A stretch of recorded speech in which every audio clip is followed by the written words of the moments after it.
இந்திய துணை ஜனாதிபதிக்கும் இலங்கையில் உள்ள புலம்பெயர் இந்தியர்களுக்கும் இடையிலான சந்திப்பை இலங்கைக்கான இந்திய உயர்ஸ்தானிகர் ஆலயம் ஏற்பாடு செய்திருந்தது.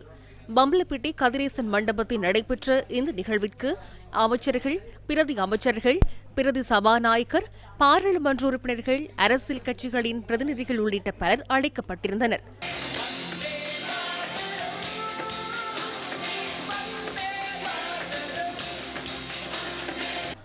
இந்திய அரசாங்கத்தின் நிதி உதவியின் 3ஆம் கட்டத்தின் கீழ் மாத்தளை மற்றும் காலி பகுதியில் நிர்மாணிக்கப்பட்ட 145 வீடுகள் இதன்போது இணைய வழியூடாக திறந்து வைக்கப்பட்டது.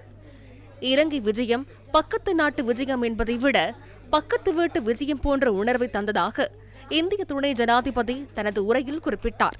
சர்வ சக்தியையும் தன்னகத்தை கொண்டிருக்கின்ற புனித பாரத அன்னையின் பொற்பாதங்களை முதற்கண் பணிந்து வணங்கி, என் இனிய தமிழ் பெருமக்களே, பெரியோர்களே, தாய்மார்களே, சகோதர சகோதரிகளே, உங்களிடத்தில் சந்திப்பதிலே நான் பெருமகிழ்ச்சி கொள்கின்றேன். காலையில் கொழும்புல வந்து இறங்கிய நேரம் முதல் ஒரு உணர்வை பெறுகிறேன். பக்கத்து நாட்டிற்கு போன உணர்வல்லாது பக்கத்து வீட்டிற்கு போன உணர்வை பெறுகிறேன் என்று சொன்னால் அது மிகையாகாது. அப்படி ஒரு பாச உணர்வோடு இந்த பயணம் இன்றைக்கு இனிதே காலையிலிருந்து தொடங்கி நடைபெற்று வருகிறது. புத்தாண்டு நல்வாழ்த்துக்களை உங்கள் அனைவருக்கும் நான் மனதின் ஆழத்திலே இருந்து தெரிவிப்பதிலே மிகுந்த மகிழ்ச்சி கொள்கின்றேன். இந்த புத்தாண்டு புது பொலிவை நம் அனைவருக்கும் கொண்டு வந்து சேர்க்கட்டும். இந்த மண்டபத்திற்குள்ளாக நான் நுழைகிற பொழுது வாழை மரம், தென்னங்கீற்று பலவிதமான மலர்களால் அலங்கரிக்கப்பட்டிருந்தது. இதை காண்கிற பொழுது ஏதோ நமது ஊரிலே இருக்கின்ற கோயில் திருவிழாவுக்கு செல்கின்ற உணர்வு தான் என் உள்ளத்திலே தோன்றியது.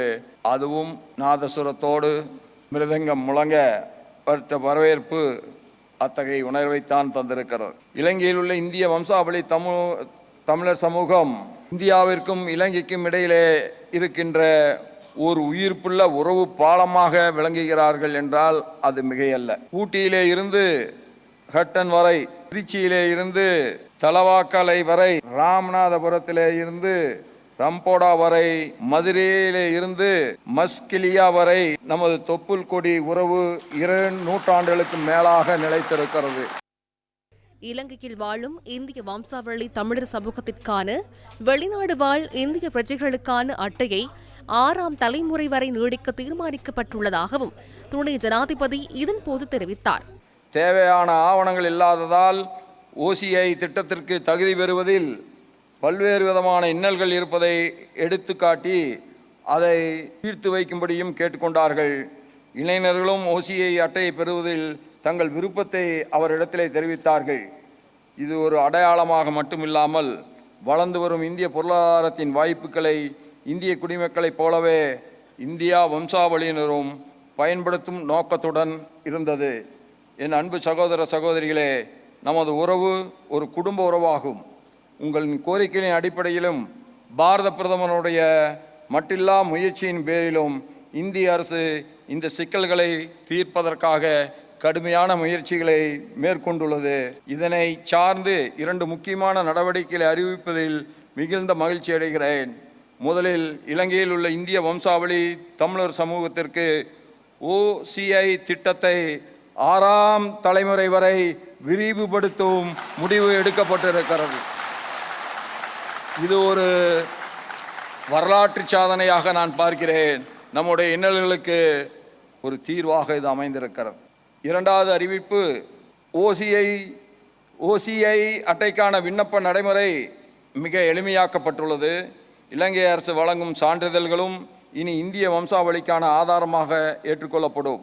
இந்த மாற்றம் இந்திய ஆவணங்களின்றி இலங்கைக்கு வந்த தோட்ட தொழிலாளர்கள் அவர்களே அன்றைக்கு வேலை கிடைக்காத காரணத்தால் தான் இங்கே பிழைப்பு தேடி வந்தார்கள். அவர்களுக்கு அன்றைக்கு தெரியுமா, நாம் எல்லா விதமான சான்றிதழோடு தான் இலங்கைக்கு செல்ல வேண்டும் என்று அவர்கள் சிந்தனையிலே உதித்திருக்குமா? எப்பொழுது வந்தீர்கள், யாரோடு வந்தீர்கள்? 200 ஆண்டுகளுக்கு முன்பாக வந்தவர்களை அப்படி கேட்டோம் என்று சொன்னால் அதற்கான வாய்ப்பு மிக குறைவு. அதனால்தான் இந்த மாற்றம் வந்திருக்கிறது.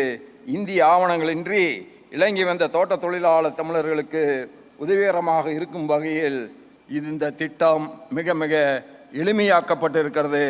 இது ஒரு வரலாற்று மைல்கல்லாக அமைந்திருக்கிறது.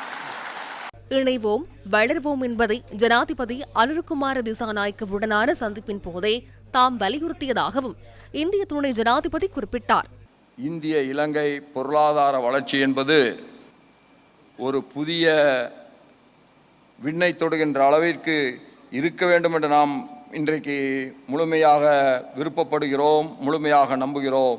நிச்சயமாக மகத்தான எழுச்சி, பொருளாதார எழுச்சி இந்திய இலங்கை கூட்டுறவின்பால் இரு நாடுகளுக்கும் வர இருக்கிறது.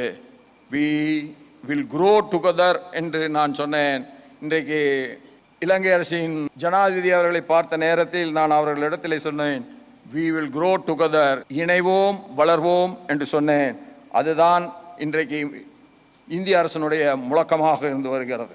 நம்முடைய மாண்புமிகு ஜனாதிபதி இலங்கை ஜனாதிபதி அவர்கள் அனுரா குமார திசநாயக்கா அவர்களுடன் நடைபெற்ற உரையாடலில் இந்திய இலங்கை உறவின் பல்வேறு அம்சங்களை பற்றி நாங்கள் விரிவாக கலந்துரையாடினோம். மிகவும் சவாலான உலகச் சூழலில் அரசியல் மற்றும் பொருளாதார இணைப்புகளை மேலும் வலுப்படுத்த வேண்டியதன் அவசியத்தை எங்களுடைய உரையிலே நானும் குறிப்பிட்டேன். அவரும் அவருடைய உரையிலே இதை உணர்ந்து மிக மிக இணக்கமான ஒரு பாச உணர்வோடு நடந்த உரையாடலாக அது அமைந்திருக்கிறது.